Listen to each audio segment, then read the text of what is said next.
they raced a couple days ago. This car was on 9 psi, and the Camaro won. The Camaro is the FBO, the ported LT2 stick shift. This is a 5.3 swap, truck motor, single turbo.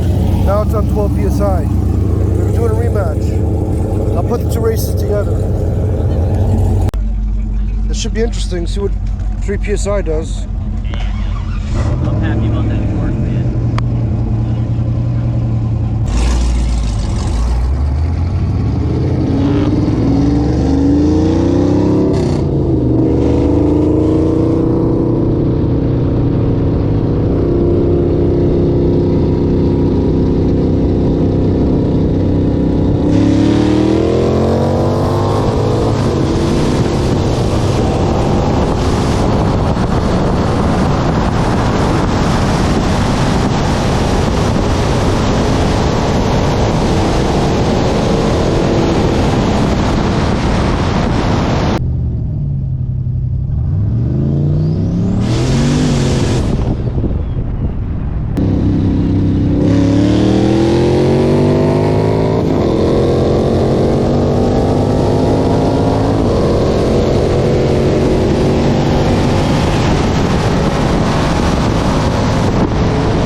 Alright, it's one of my favorite cars down here. It's LT1 Camaro. Some weight reduction.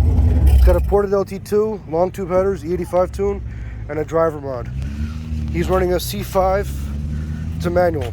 He's running a C5 with a 5.3 truck motor, cathedral port heads, with a turbo and 9 pounds. It's a 4L60 built transmission.